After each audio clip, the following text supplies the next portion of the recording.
안녕하십니까. 반갑습니다. 구글 클라우드 넥스트 22 리캡 서울 행사에 오신 여러분들을 다시 한번 환영합니다. 저는 구글 클라우드 코리아 커스터머 엔지니어 박형준입니다. 여러분들도 아시겠지만 구글은 세상에서 가장 큰 웹 서비스를 제공하는 회사입니다. 구글이 약 20년 동안 이렇게 대규모 서비스를 운영하면서 정말 다양한 운영 경험이 있을 텐데요. 특별히 보안에 대한 경험 말입니다. 그래서 오늘 세션은 구글이 클라우드 인프라의 보안을 더하는 방법이라는 제목으로 진행을 하려고 합니다. 저의 세션 목차는 다음과 같습니다. 가장 먼저 네트워크 파트, 이후에 데이터, 컴퓨팅 순으로 진행을 하겠습니다. 다만 좀 아쉬운 것은 저에게 할당된 시간이 단 20분입니다. 때문에 각각 파트별로 굉장히 기술적으로 딥다이브 하기에는 조금 어려울 것 같습니다. 때문에 이번 넥스트 행사에서 새롭게 업데이트된 기능 위주로 진행을 하겠습니다. 기존의 내용들은 조금 빨리 스킵해서 진행할 수 있도록 하겠습니다. 여러분들의 많은 양해를 부탁드립니다. 자, 그럼 먼저 첫 번째 네트워크 파트입니다. 구글 클라우드는 여러분들의 워크로드를 안전하게 보호할 수 있는 다양한 보안 솔루션을 엔드-투-엔드로 제공을 합니다. 하이 레벨에서 한번 간단하게 설명을 드리겠습니다. 가장 먼저 엣지 레벨입니다. 엔드 유저의 최종 접점인 그 엣지에서는 로드 밸런서와 CDN을 통합으로 해서 인프라의 가용성과 확장성 그리고 성능까지 고려해서 설계를 하실 수가 있습니다. 이외에 그 웹 어플리케이션 공격 혹은 DDoS 공격을 막기 위한 클라우드 아머, 인증 관련 접근 제어를 제공하는 IAP, Identity Aware Proxy를 통해서 엣지에 대한 보호가 가능합니다. 추가로 여기에 구글에서 10년 이상 내부적으로 안전한 액세스를 위해서 자체적으로 개발하여 사용하고 있는 제로 트러스트 모듈 기반의 비욘드 컵 엔터프라이즈 서비스가 있고요. 그리고 L7 공격에 특화된 예를 들면 이제 봇을 통한 어뷰징 공격을 막기 위한 그리고 API 엔드포인트에 대한 관리 그리고 또 보호를 위한 FPG 서비스를 통해서 가능합니다.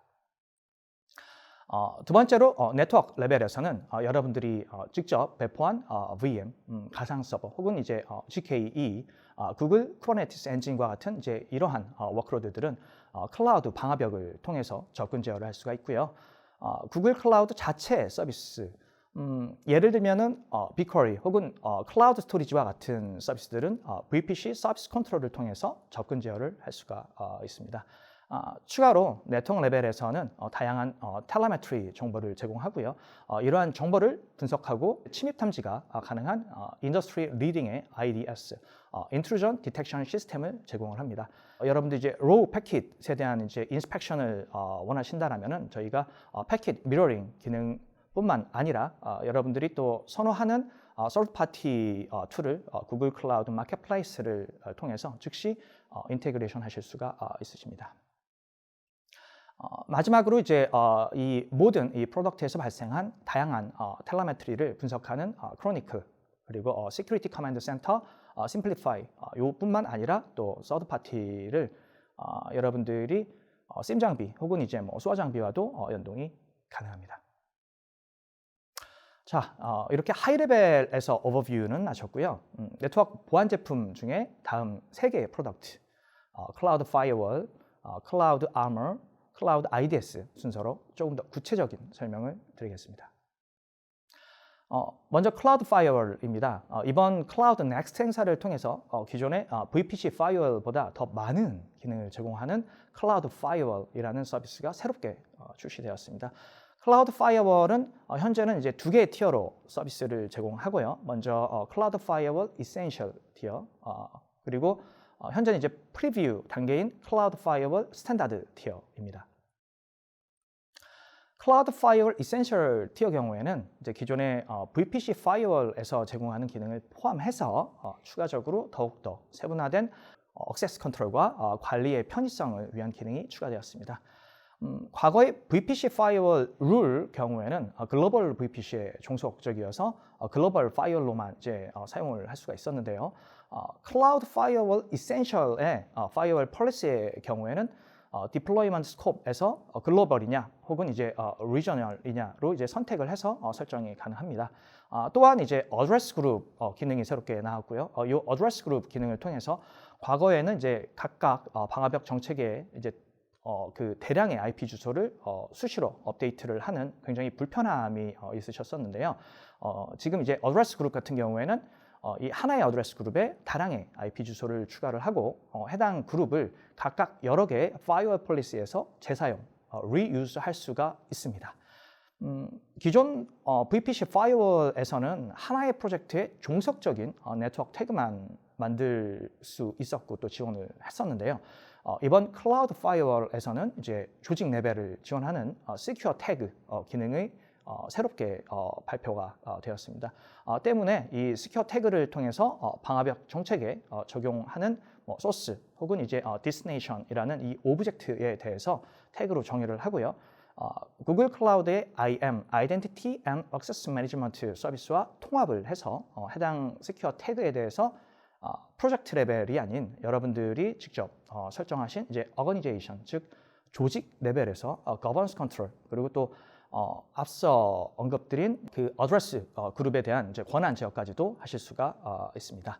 물론 이러한 기능에 대해서는 이제 애도 형태의 이제 업데이트가 아니라 이제 배치잡 형태로 업데이트를 통해서 복잡한 이제 방화벽 정책에 대해서 업무를 간소화하실 수가 있습니다. 자, 그리고 아직은 프리뷰이지만 정말 강력한 기능을 갖고 등장한 클라우드 파이어월 스탠다드를 소개하여 드립니다. 가장 먼저 정말 많은 고객분들이 기다리셨던 기능입니다. 기존의 대부분의 이제 방화벽들은 소스와 디스티네이션 정의를 할 때에 IP 어드레스에 대해서 이제 사이더 방식으로 정의를 했었는데요. 그러다가 언제부턴가 이제 확장성을 위해서 혹은 보안을 위해서 다양한 이제 서비스 엔드포인트가 IP가 아닌 도메인으로 제공이 되었고, 그리고 해당 도메인을 룩업을 해보면은 IP가 여러 개가 보이고 또는 이제 지역에 따라서 아니면 이제 시간이 지남에 따라서 이 보이는 IP, 해당 IP가 바뀌는 경우가 있었습니다. 때문에 NGFW, Next Generation Firewall에서는 방화벽 정책에 대해서 IP뿐만 아니라 도메인을 입력해서 사용할 수가 있었는데요. 드디어 클라우드 파이어월 스탠다드 티어를 통해서 도메인 기반으로 방화벽 정책을 적용할 수가 있습니다. 두 번째로는 이제 지오그래피 기반의 접근 제어 기능입니다. 사실 기존의 클라우드 아머에서 제공했었던 기능인데요. 예를 들면 대륙이나 국가 기반으로 물리적인 위치로 화이트리스트 혹은 블랙리스트 처리를 해서 접근 제어를 하는 것이죠. 다만 클라우드 아머를 사용하려면 이제 반드시 로드 밸런서와 연동이 되어야 하고 때문에 VM별로 해당 정책을 지정하기는 좀 어려웠습니다. 그래서 이번 클라우드 파이어월 스탠다드에서는 VM 레벨에서 국가별로 접근 제어를 할 수가 있는 기능을 제공합니다. 마지막으로 전 세계 최대 규모의 웹 서비스를 제공하는 구글이 갖고 있는 이미 블랙리스트 혹은 화이트리스트 처리된 IP나 도메인, 메이저 CDN 제공 업체나 구글 검색과 같은 이제 검색, 서치 엔진과 같은 이미 well-known IP 대역에 대한 정보를 구글 클라우드 Threat Intelligence 기능을 통해서 이 방화벽 정책에 동적으로 설정하는 기능을 제공합니다. 그러면 Threat Intelligence에 대해서 조금 더 알아보겠습니다. 먼저 화이트리스트 IP와 이제 블랙리스트 IP에 대한 이제 reputation은 구글 자체 서비스에서 수집한 데이터베이스 뿐만 아니라 이제 그 서드 파티 아니면은 이제 오픈 소스에서 수집한 이 데이터베이스를 어그리게이션 하거나 세니타이즈 한 후에 최종 스코어링을 하고요. 이 스코어링 이후에 나온 이 IP 이 reputation을 통해서 앞서 소개하여 드린 클라우드 파이어월 그리고 클라우드 아머 뿐만 아니라 구글 클라우드 내부의 다양한 서비스와 연동이 가능합니다. 이제 네트워크 파트의 두 번째 프로덕트인 클라우드 아머에 대해서 말씀을 드리겠습니다. 클라우드 아머는 웹 서비스나 이제 API 서비스를 대상으로 한 L7 레이어 공격뿐만 아니라 DDoS, 분산 서비스 거부 공격에 대해서도 방어를 할 수 있는 기능을 갖고 있습니다. 또한 이제 구글의 리캡차 서비스, I'm not robot 해서 이제 뭐 여러분들 이제 클릭하시면은 뭐 그림 여러 개 나와서 뭐 신호등 골라라 뭐 기억나시죠? 이게 사람인지 아니면 이제 봇인지를 판단하는 이제 보안 서비스인데요. 이러한 리캡차 서비스와의 인테그레이션을 통해서 봇이나 아니면 이제 좀비 PC를 활용한 공격에 대한 이제 abusing도 이제 방어가 가능합니다. 또한 앞서 슬라이드에서 말씀드린 대로 이제 접근 제어에 대한 기능을 이제 국가별로 허용하거나 차단하는 이제 geography 기능뿐만 아니라 ASN, Autonomous System Numbers, 한국말로 하면은 자율 시스템 번호 뭐 이 정도가 될 것 같은데요. 뭐 하나의 네트워크 대역에 대한 이제 라우팅 정책을 관리하는 회사나 단체에 부여하는 이제 유일한 번호입니다. 예를 들면 구글은 ASN이 15169입니다. 때문에 악성 IP에 대해서 일일이 하나하나씩 IP 레벨에서 이제 서브네팅 해가지고 차단이나 허용을 하는 것보다는 IP의 상위 개념인 ASN 단위로 접근 제어를 하는 것이 보안 및 운영에 더 효율적입니다. 클라우드 아머의 가장 큰 장점은 이제 방어의 대상, 즉 이제 백엔드 서비스가 반드시 구글 클라우드일 필요가 없다는 것입니다. 화면 하단에 보이시는 대로 이제 온프레미스, 즉 고객의 자체 데이터 센터 혹은 이제 다른 클라우드 서비스 프로바이더의 이제 클라우드 아머를 통해서 이 통합으로 위에 언급한 대로 위에 언급한 공격들에 대해서 방어가 가능합니다. 구글은 지난 20년 동안 이제 글로벌 서비스를 제공하면서 다양한 보안 공격으로부터 서비스의 가용성을 지켜냈습니다. 구글 내부의 서비스 가용성을 담당하는 SRE 팀, Site Reliable Engineering 팀은 구글의 글로벌 네트워크를 통해서 이러한 이제 분산 서비스 거부 공격, DDoS 공격을 완화할 수가 있었는데요. 결국 글로벌 스케일의 네트워크를 보유하고 있는 구글의 경우에는 지금 화면에 보이시는 대로 과거에서부터 계속 증가되는 규모의 DDoS 공격을 머신 러닝 기반으로 이제 어댑티브 프로텍션 기능을 통해서 완화했습니다. 바로 그 기능이 이제 클라우드 아머에 적용되어 있고요. 자세한 사항은 이제 저의 다음 세션인 이제 하나씩 살펴보는 DDoS 방어 이 세션에서 확인하시기 바랍니다.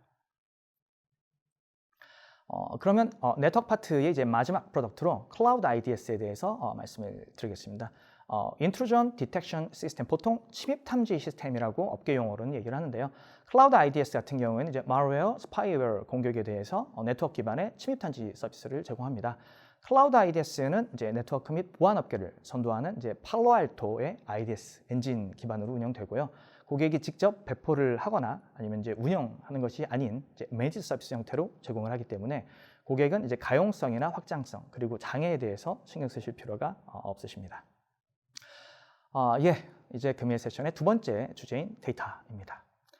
클라우드 환경에서 데이터에 대한 보안을 논할 때 중요한 것은 첫째는 이제 클라우드 환경 안으로 들어오는 데이터 중에 어떠한 민감 정보가 있으며 이러한 민감 정보가 어디에 저장이 되는지에 대한 부분입니다. 이러한 태스크를 수행하기 위한 가장 좋은 도구를 구글 클라우드에서 제공하는데요. 그게 바로 DLP, Data Loss Prevention 서비스입니다. DLP 서비스는 정말 이름대로 데이터에 대한 유출 방지 기능뿐만 아니라 민감 정보에 대한 정의, 그다음에 분류, 마지막으로 이제 마스킹 처리까지도 할 수가 있는데요. 이 일을 통해서 민감 정보를 보호하실 수가 있습니다. 다만 여기서 이제 익명화나 이제 가명화를 하게 되면은 이제 활용하기가 어려운 데이터들이 존재하는데요. 이때 바로 필요한 기술이 인크립션, 암호화 기술입니다. 데이터에 대한 암호화에서 가장 중요한 것은 바로 암호화 키, 인크립션 키입니다. 이 암호화 키를 누가 생성하는지, 그리고 누가 관리하는지, 그리고 어디에 물리적으로 저장하는지, 이 부분에 대해서는 이제 여러분들 서비스의 워크로드나 아니면 이제 컴플라이언스, 뭐 예를 들면은 뭐 PCI DSS나 아니면 이제 히파와 같은 이제 규정에 따라서 선택이 필요합니다. 클라우드 KMS의 경우에는 이제 고객이 직접 키를 생성하고 관리할 수 있는 서비스인데요. 소프트웨어 디파인드 방식입니다. 그리고 이제 두 번째 클라우드 HSM 경우에는 이름 그대로 하드웨어 방식이고요. 여기서 KMS, HSM의 경우에는 이제 모두 물리적으로 구글 클라우드 환경에 위치를 하므로 암호화 키가 구글 클라우드 환경에 저장이 됩니다. 만약에 이제 여러분들의 워크로드 특성상 암호화 키가 고객사, 여러분들의 이제 물리적인 데이터 센터나 물리적인 전산실에 위치해야 되는 경우에는 EKM, External Key Management 서비스를 통해서 고객사에 이제 물리적으로 암호화 키를 저장해서 이제 구글 클라우드 환경에 저장된 데이터에 대한 암호화를 위해서 사용하실 수가 있는 선택지가 존재합니다. 자, 오늘의 세션 마지막 파트인 컴퓨팅입니다. 첫 번째 시나리오입니다. 하드웨어 그리고 또 이제 펌웨어 레벨에서 이제 보안 강화에 대한 시나리오인데요. 부팅 시퀀스 혹은 이제 커널 레벨에서의 malware나 루트킷 공격으로부터 이 VM을 보호하기 위해서 구글 클라우드에서는 2년 전에 Shield VM을 발표했습니다. 이 Shield VM은 이제 컴퓨터 엔진뿐만 아니라 GKE, 구글 쿠버네티스 엔진, 그리고 데이터 프로, 데이터 플로우와 같이 VM을 사용하는 이제 모든 서비스에서 기본적으로 이네이블됩니다. Shield VM 같은 경우에는 이제 게스트 커널의 이제 TPM 드라이버, 즉 Trusted Platform 모듈이 활성화되었기 때문에 VM 인스턴스가 부팅될 때마다 부팅 시퀀스의 각각 컴포넌트의 이제 그 디지털 시그니처, 디지털 서명을 확인하고요. 해당 시그니처가 확인이 되지 않은 경우에는 부팅 프로세스를 중단해서 이 시스템에 인증된 펌웨어 및 드라이버만 실행할 수 있도록 보장이 됩니다. 이를 구글에서는 Secure Boot라고 부릅니다. 또한 이제 호스트 레벨의 운영 체제에서 존재하는 VTPM은 Virtual Trusted Platform 모듈로서 키 그리고 또 인증서 등 시스템 액세스 인증에 사용하는 객체를 보호하는 역할을 합니다. VTPM을 통해서 가상 서버 레벨에서는 Major Boot를 제공하는데요. VM이 최초에 부팅될 때, 그때 이제 펌웨어나 그때 이제 부트로더 그리고 이제 커널 값에 대해서 해시 값을 통해서 기준값, 즉 베이스라인을 정의를 하고요. 이후 부팅 시마다 해당 그 베이스라인 기준값과 메이저, 즉 측정하고 비교를 해서 만약 이 기준값과 다른 값이 탐지가 된다라면 이제 무결성이 깨진 것으로 인지를 하고요. 관리자에게 알럿을 통해서 통보를 하게 됩니다. 물론 이제 물리적인 하드웨어, 즉 구글이 자체 서비스를 위해서 직접 디자인하는 이 X86 서버 자체에 대한 펌웨어 취약점 및 루트킷 공격과 같은 이 보안에 대해서는 2017년 넥스트 행사에서 발표된 하드웨어 타이탄 칩이 사용됩니다. 두 번째 시나리오입니다. 컴퓨팅 환경에서의 암호화는 보통 이제 데이터 인 트랜짓, 데이터 인 레스트와 같이 데이터가 이동할 때 그리고 저장될 때에 대해서 암호화를 많이 생각하게 되는데요. 그러면은 데이터 인 유즈, 즉 데이터를 처리를 위해서 CPU 레지스터에 패치되기 전에 저장되는 이 메모리의 데이터는 암호화되지 않고 플레인 텍스트 형태로 저장이 됩니다. 여기서 이제 문제가 생깁니다. 메모리에 저장된 데이터를 탈취할 수 있는 취약점의 경우에는 암호화되지 않은 이 플레인 텍스트 데이터를 탈취할 수가 있다는 것인데요. 때문에 이제 메모리를 포함한 이제 모든 워크로드에 대해서 엔드-투-엔드로 완벽한 암호화가 필요한 시나리오가 생깁니다. 이를 위해서 이제 구글에서는 이제 데이터 인 트랜짓 그리고 데이터 at rest 마지막으로 in use에 대해서 엔드-투-엔드로 암호화를 제공하는 confidential VM을 출시하였고 이번 VM뿐만 아니라 구글 쿠버네티스 엔진 그리고 데이터 프로에서도 이 동일한 기능을 사용하실 수가 있습니다. confidential VM에 대해서 조금 더 구체적으로 알아보겠습니다. confidential VM이라고 해서 특별히 여러분들의 어플리케이션 코드를 수정하실 필요는 없습니다. 기존의 GCE, 구글 컴퓨터 엔진을 사용하는 것과 마찬가지로 여러분들이 그냥 그대로 VM 방식으로 배포해서 사용하실 수가 있으십니다. confidential VM의 원리는 AMD의 EPIC 프로세스를 지원하는 EPIC 프로세스에서 지원하는 SEV 기능을 통해서 이 프로세스에서 암호화 키를 랜덤하게 그것도 이제 임시 키로 생성을 하게 되는데요. 이를 통해서 이 메모리에 있는 데이터를 암호화하게 됩니다. 때문에 해당 키를 CPU에서 분리를 해서 외부에서 메모리 데이터에 대한 복화가 불가능합니다. confidential VM은 최대 224 vCPU 그리고 최대 896GB 메모리까지 확장이 가능합니다. 20분이 정말 후딱 지나갔습니다. 간략하게 오늘 세션에 대해서 정리를 해드리겠습니다. 첫 번째 네트워크 섹션에서는 클라우드 파이어월 그리고 클라우드 아머, 클라우드 IDS에 대해서 설명을 드렸었고요. 그리고 데이터 파트에서는 클라우드 DLP, 클라우드 KMS, 클라우드 HSM, 그리고 마지막으로 클라우드 EKM에 대해서 설명을 드렸습니다. 세 번째로 컴퓨팅에서는 Shield VM 그리고 Confidential VM. 이 Confidential VM은 구글 쿠버네티스 엔진에도 적용이 될 수 있다라고 말씀을 드렸습니다. 네, 그럼 여기까지 구글이 클라우드 인프라에 보안을 더하는 방법 세션이었습니다. 끝까지 시청해주신 여러분께 진심으로 감사드립니다. 저희 세션 이후도 트랙 3, Safer with Google로 채널 고정 부탁드리고요. 저는 구글 클라우드 코리아 커스터머 엔지니어 박형준이었습니다. 대단히 감사합니다.